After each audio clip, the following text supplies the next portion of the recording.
23 अगस्त आज चंद्रयान 3 लॉन्च होने वाला है और 10th तक के कुछ बच्चों ने तंग कर दिया है कि सर हमें फिजिक्स नहीं समझ आ रही, इसमें हम जो पढ़ते हैं क्या उससे कोरिलेट कर सकते हैं एक्चुअल चंद्रयान 3 के लैंडिंग से। तो चलो मैं सिंपल भाषा में कोशिश करूँगा क्योंकि इट्स अबाउट टाइम, ऑलमोस्ट 3 बजने वाले हैं। अगर ये वीडियो आप तक जाएगी तो शायद आप लॉन्चिंग से पहले समझ पाएँ कि उसके अंदर फिजिक्स कैसे इन्वॉल्व है। चलो सिंपल भाषा में समझते हैं। एक क्लास 9th का बच्चा भी ग्रेविटेशन चैप्टर पढ़ने लगता है। हमारे अर्थ से अगर हमको देखो, टोटल चंद्रयान को हम लोगों ने 6 पार्ट्स में बांट रखा है। हम इन 6 के 6 पार्ट्स को 6 पार्ट इज सेलिब्रेशन, क्योंकि ये हमारे प्राइड के लिए भी है। तो टेक्निकल पार्ट खत्म करने के बाद हम सेलिब्रेशन वाले पॉइंट पे आएंगे। चलिए ग्रेविटी इन ऑर्बिट से स्टार्ट करते हैं। देखिए जैसे अर्थ सबको अपनी तरफ खींचता है वैसे मून भी अब सबको अपनी तरफ खींचता है। तो हमको किसी तरह से हमारी एक सैटेलाइट को यहाँ से यहाँ भेजना है। अब ये इतना सिंपल तो है नहीं कि कोई एक्सप्रेस पकड़ लिया और हम वहाँ चले गए, तो ऐसा ऑर्बिट नहीं बनेगा। हमारा ऑर्बिट कैसे बनेगा? हमको किसी तरह से अपनी सैटेलाइट को इतनी वेलोसिटी देनी है कि वो अर्थ की ग्रेविटी को डिफाई करते हुए मून की ग्रेविटी में सेफली चले जाए। अब अर्थ की ग्रेविटी को डिफाई करने के लिए हम उसको जैसे उछाल तो सकते नहीं हैं, तो उसके लिए हमें रॉकेट्स चाहिए जो उसको उतनी हाई वेलोसिटी दे पाएँ।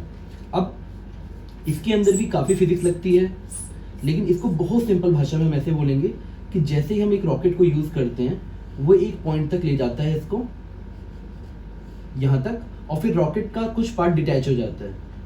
फिर जब ये यहाँ पे हाई स्पीड में ऐसे बढ़ रहा होता है, फिर इसमें से जानबूझ के रॉकेट का एक पार्ट पीछे निकलता है और इसको एक आगे की तरफ वेलोसिटी मिलती है ताकि ये कुछ ऑर्बिट में आ सके अर्थ के। अब देखिए ये थर्ड लॉ को फॉलो कर रहा है, क्योंकि जब तक एक पार्ट पीछे नहीं निकलेगा ये आगे मोमेंटम गेन नहीं करेगा। तो पहले एक रॉकेट का एक पार्ट इसको ऊपर ले गया, उसके बाद रॉकेट का एक पार्ट उससे डिटैच होगा मोशन के जस्ट, मतलब अगर ये ऐसे जा रहा था तो जानबूझ के एक पार्ट ऐसे डिटैच होगा ताकि ये इस तरफ थोड़ा सा मोमेंटम गेन कर सके और ऐसे स्टार्ट होगा। अब मुझे पता है कि थोड़ी सी अगर फिजिक्स लिख दूँ तो बच्चे डर जाएंगे, लेकिन हमारे यहाँ जो ऑर्बिटल स्पीड होती है वो शायद आप लोग फ्यूचर में पढ़ लोगे, ये इस रेडियस पे डिपेंड करती है। अगर हमको अर्थ से इसको बाहर निकालना है तो हमको ये रेडियस, देखिए हमको किसी भी तरह ऑर्बिटल स्पीड का मतलब समझना होगा कि कुछ इस तरह से ऑर्बिटल स्पीड रहती है। अब हमें इसे धीरे धीरे धीरे करके इसको बाहर निकालना है।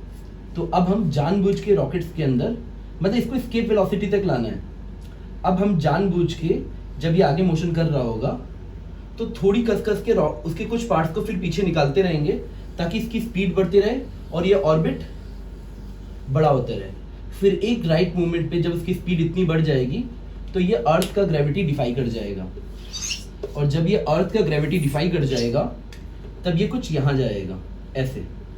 अब देखो इतनी हाई स्पीड में अगर ये मून पे गया तो इसके पार्ट्स भी नहीं बचेंगे टकराने के बाद, तो हमको ऐसा भी नहीं करना है। तो जानबूझ के जब ये मून के पास जाएगा तो हमको इसी रॉकेट में, इसी सैटेलाइट के कुछ पार्ट्स को हमको आगे की तरफ थ्रो करना पड़ेगा। और ये एक्चुअली में पेलोड टाइप का वो पोर्शन होता है जो हमारे काम का नहीं है। हम जानबूझ के रॉकेट में ये सब चीज़ें प्लान करके अटैच करते हैं कि जो बाद में अगर थ्रो भी कर दे स्पेस में तो कोई घाटा नहीं होगा।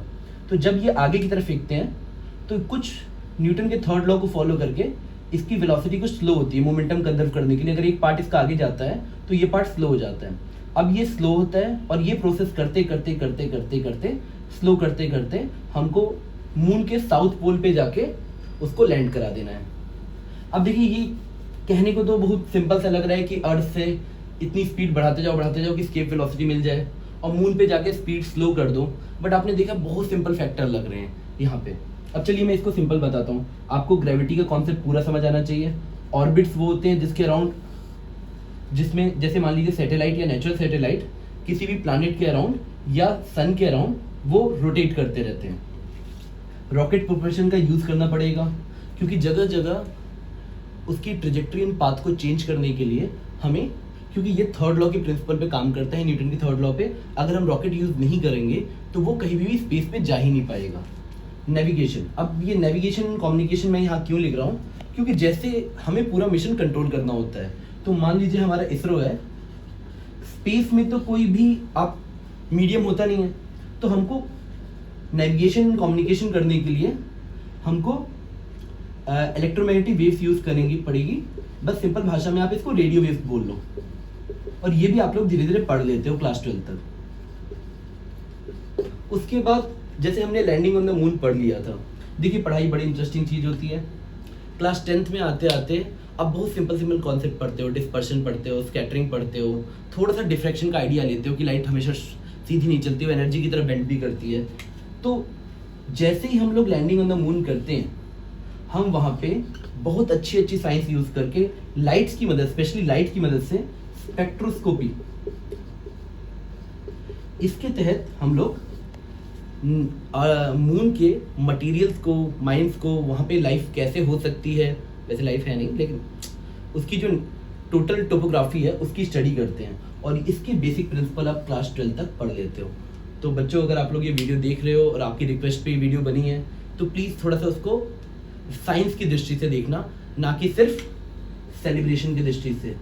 I wish all the best कि शायद हमारा ये मिशन सक्सेसफुल रहे। It will be very big moment for every Indian. चलो थोड़ी देर बाद क्लास में मिलते हैं बेटा।